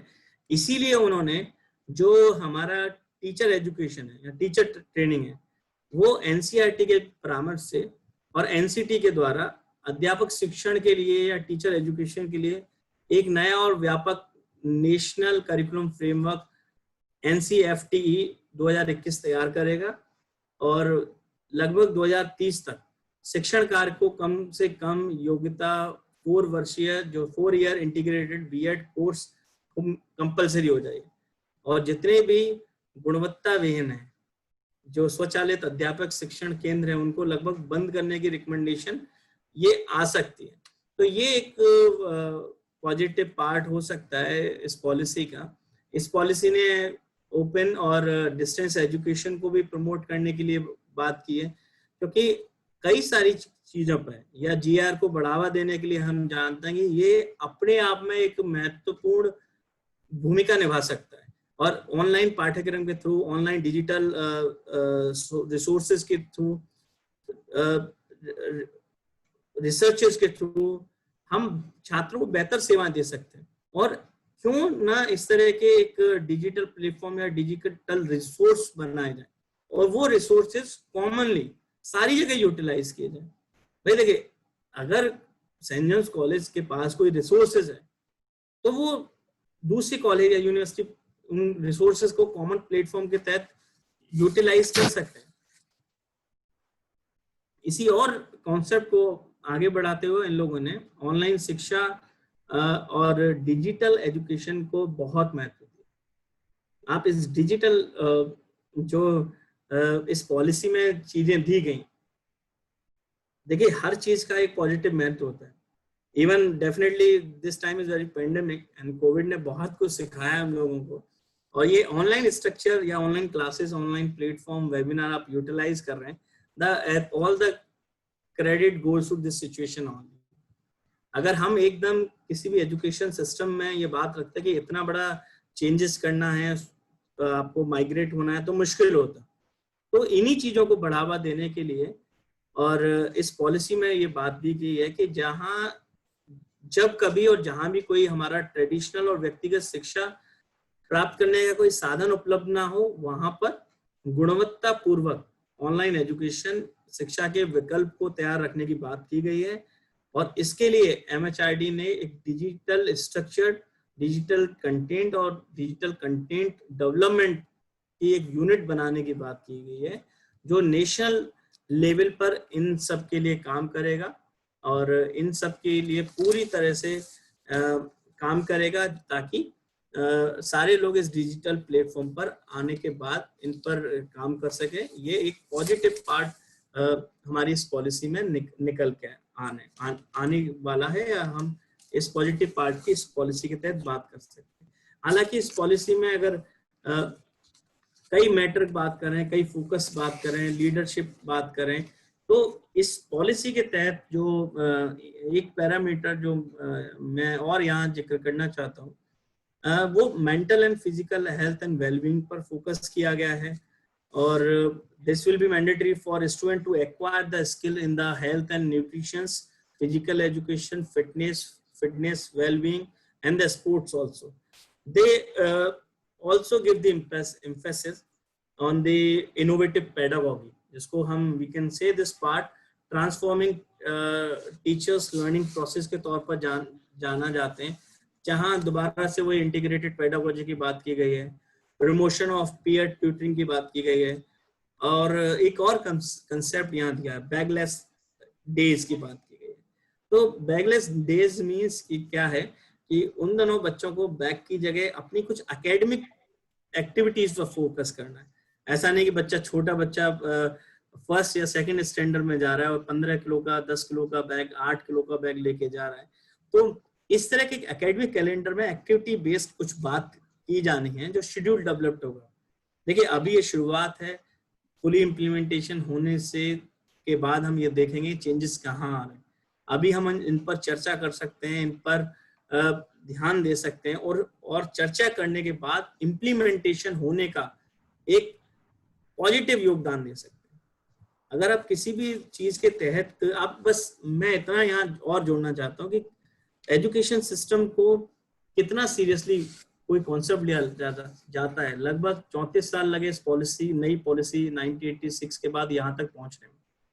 डेफिनेटली इम्प्लीमेंटेशन पीरियड बहुत बड़ा है, पर हमें दोबारा से इन सब चीजों पर फोकस करना पड़ेगा और इन सब चीजों को लेते हुए चलना पड़ेगा।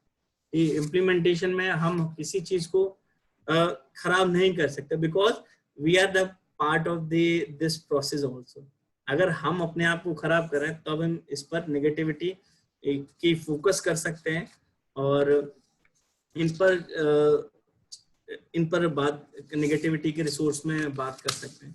तो आई थिंक कि मैंने जो मेन मुद्दे हैं उनको इस अपने पॉइंट्स में रखा। हो सकता है थोड़ा जल्दी बोला हो, बट एक लिमिटेड टाइम में एक इतना बड़ा नेशनल एजुकेशन पॉलिसी डॉक्यूमेंट को डिस्कस करना रखता हूँ, और जिस माध्यम से मैं आपके साथ जुड़ा, बच्चों तक कोशिश की है मैंने कि उन्हीं पॉइंट ऑफ व्यू से बच्चों तक पहुंचाऊं, और आशा करता हूं कि जिस उद्देश्य के साथ मैं आपको साथ जुड़ा वो मैंने पूरा किया और विद इन टाइम उस चीज को पहुंचाने की कोशिश की।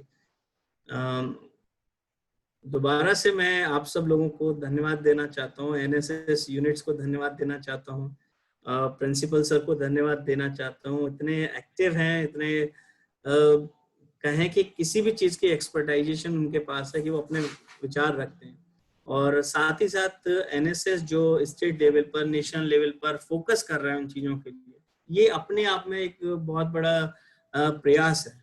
और प्रयास ये है कि जब कोई चीज डॉक्यूमेंटेशन बनती है तो उसको सेंट्रलाइजेशन टू डिसेंट्रलाइजेशन कैसे लाए। आप पहले चीजों में खामियां लोग पहले ढूंढते हैं, पहले उस चीज को समझिए और ये देखिए कि इसके पार्ट हम भी हैं। अगर हमने शुरू से किसी चीज के लिए एक नेगेटिव माइंडसेट बना दिया कि ये पॉलिसी खराब है, तो डेफिनेटली हमें उसी माइंडसेट से निकलने हुए चेंजेस आते हैं, और we have to accept the challenges, और हमें इन चैलेंजेस को एक्सेप्ट करना पड़ेगा। थोड़ा सा चैलेंज आएगा, जो हमने इस पॉलिसी के इम्प्लीमेंटेशन में चीजें रखी हैं, डेफिनेटली चैलेंज आएंगे, पर challenge is the part of the any process. कोई भी प्रोसेस में अगर बैरियर या चैलेंज नहीं है तो इट मीन्स कि वो प्रोसेस बहुत इफेक्टिव नहीं है, तो हम ही उस प्रोसेस का पार्ट है। हो सकता है कि हमने आज यहाँ चॉइस बेस्ड की बात की गई, लेकिन मेरे किसी भी स्टूडेंट को चॉइस बेस्ड में आने में प्रॉब्लम हो रही हो, तो I am the part of this process. तो मेरा ये दायित्व है कि मैं बच्चे को किस तरह से एक काउंसलिंग सेशन के थ्रू किस तरह से उनको ये समझाऊं कि क्या वो चॉइस बेस्ड में ले सकता है और कैरियर में उनके इम्प्लीमेंटेशन क्या होना चाहिए। तो as a teacher, as a student, हम सबके पास ये जिम्मेदारी उतना ही सशक्त माध्यम से जिम्मेदारी हमारे पास है जितनी भी किसी भी गवर्नमेंट की जिम्मेदारी होती है, उसी तरह से हमारी जिम्मेदारी है। और जब हम एजुकेशन सिस्टम की बात करते हैं तो हम सारी जिम्मेदारी का जो नेगेटिविटी है गवर्नमेंट के ऊपर ये नहीं डाल सकते कि गवर्नमेंट अच्छा कर रही है, बुरा कर रही है। हम डायरेक्टली उस कंसर्न से जुड़े, हम उस पॉलिसी का पार्ट होने वाले हैं, हमारी समाज के बच्चे उस पॉलिसी का पार्ट होने पा जाए, मेरे जितने भी स्टेक होल्डर हैं वो पार्ट होने वाले हैं, मेरे अपने बच्चे पार्ट उस पॉलिसी का हिस्सा होने वाले। तो हमें करना क्या है कि हमें एक पॉजिटिव माइंडसेट के साथ जो चीजें हो रही हैं, जो उन कंसेप्ट को एक्सेप्ट करिए, समझिए और इम्प्लीमेंटेशन करिए। तो लोगों अब तक जो बच्चों को किताबी कीड़ा या बनाने के लिए फोकस करते थे, मेरे ख्याल से अब वो समय नहीं है। जब तक हम ऑलराउंड डेवलपमेंट की बात नहीं करेंगे तब तक बच्चों का पढ़ना चीजें नहीं है। आप आज बात करिए, अगर आप किसी भी रोजगार के लिए बच्चे का इंटरव्यू लेते हैं तो हमारा फोकस ये होता है कि बच्चे के मार्क्स भले 70% है, लेकिन वो उसका परफॉर्मेंस है, वो ऑलराउंड हो, वो थोड़ा सा कंप्यूटर की नॉलेज रखता हो, गेम्स में भी हो, एक्टिव भी हो, कम्युनिकेशन स्किल्स भी हो। तो हमारी प्रायोरिटी चेंज हो जाती है। तो आज ग्लोबल लेवल पर हम बात करें तो यही पर्सपेक्टिव चल रहा है कि एजुकेशन, प्राइमरी एजुकेशन जो है बच्चे के लिए वो एसेंशियल पार्ट होना चाहिए, स्ट्रॉन्ग पार्ट होना चाहिए, और प्राइमरी एजुकेशन पर ही सबसे ज्यादा फोकस किया जाना चाहिए। तो जब बेस खराब हो गया, जब हमारा फाउंडेशन खराब हो गया, उसके बाद आप कितना भी चीजें चेंज करते रहिए तो चेंज नहीं है। Being a part of the science, बच्चों को हम जब पेडागोगी की बात करते हैं तो क्रिटिकल थिंकिंग के बारे में बात करते हैं कि क्रिटिकल थिंकिंग डेवलप करिए, डेफिनेटली। पर क्लासेस में आके क्या आप सोचते हैं कि पीजी वाले बच्चे में क्रिटिकल लेवल उस थिंकिंग की शुरुआत या डेवलपमेंट हम कर सकते हैं? आज तक जिस बच्चे को क्वेश्चन पूछने के लिए या क्वेश्चन पूछने की योग्यता विकसित नहीं की गई, अब पीजी लेवल पे वो क्वेश्चन पूछना बड़ा पार्ट है। और कहीं ना कहीं ये नेगेटिविटी हमारे एजुकेशन सिस्टम में रही। शिक्षक हालांकि बच्चों से कहते जरूर है कि क्वेश्चन पूछिए, लेकिन लोअर लेवल पर जब बच्चा क्वेश्चन पूछ लेता है तो वो उसके लिए एक नेगेटिव पार्ट भी हो जाता है। तो अब हमें ये mindset as a teacher accept करना पड़ेगा कि बच्चों को प्रमोट करिए कि क्वेश्चनिंग का पार्ट बने, एक इंटरेक्शन का पार्ट बने, और ये ऑलराउंड डेवलपमेंट के लिए एक एसेंशियल पार्ट है। और डेफिनेटली ये जो पॉलिसी है, हालांकि इम्प्लीमेंटेशन पीरियड ज्यादा है, पर फिर भी हमें इसे एक्सेप्ट करना चाहिए और इसके पॉजिटिव पार्ट को लीजिए।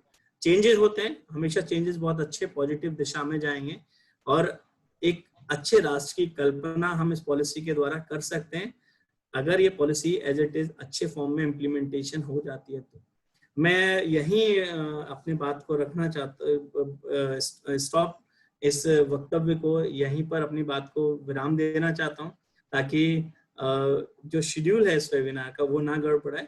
और दोबारा से थैंक्स देता हूँ ऑर्गेनाइजर को, प्रिंसिपल सर को, एनएसएस यूनिट्स को, जिन्होंने एक अच्छे टॉपिक को, जो वास्तव में इस समय डिमांड है प्रेजेंट सिनेरियो को, उसको रखा और सही लोग जो स्टेक होल्डर्स हैं, हमारे यूथ है, उन तक रखा, और ताकि वो इन चीज़ों को समझें और आगे इन चीज़ों का इम्प्लीमेंटेशन होने में अपनी भूमिका निभा पाए। Thank you once again to all for patience listening. Thank you to all. Thank you. Thank you, Amit sir, for giving this wonderful talk and making us understand the NEP 2020, what it aims.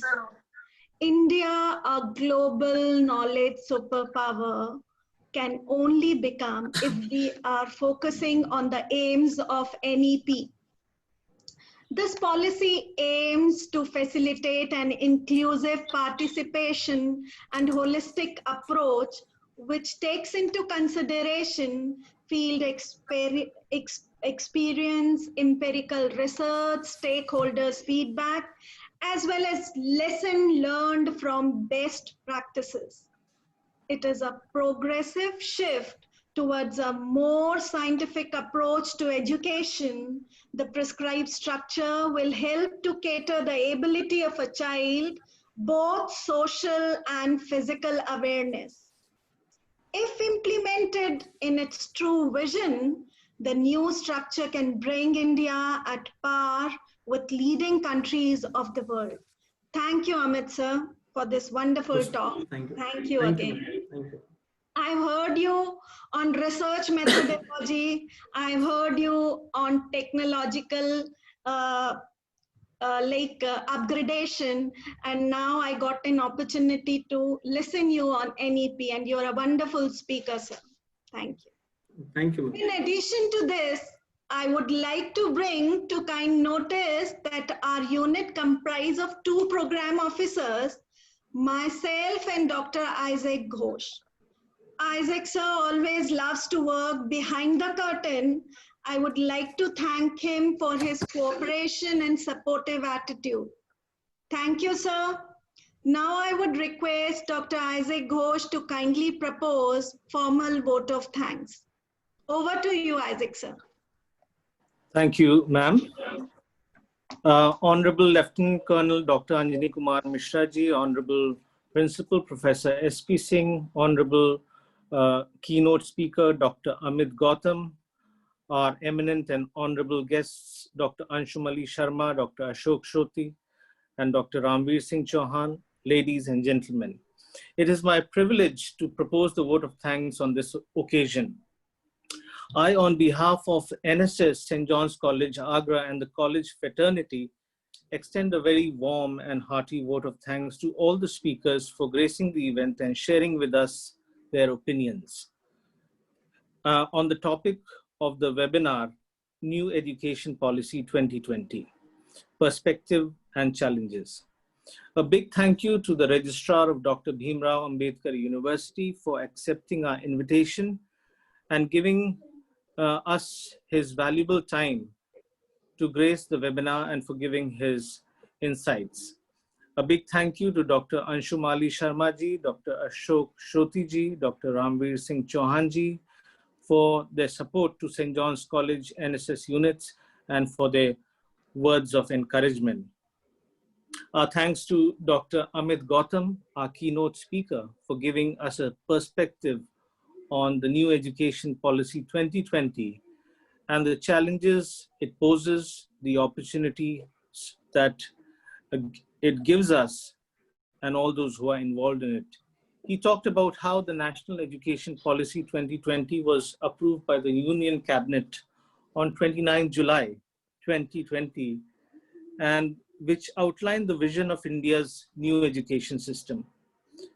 And that the new policy replaces the previous national education policy of 1986. This policy, the new policy, is very comprehensive from elementary education to higher education, as well as vocational training in both rural and urban India, and how it aims to transform India's education system by 2030. And our speaker told us that over 2 lakh suggestions from 2.5 lakh Gram Panchayats, 6,600 blocks, 6,000 urban local bodies, and 676 were said to have been received in the making of this policy, and how it envisions an India-centered education system that contributes directly to transforming our nation into an equitable and vibrant knowledge society by providing high-quality education to all.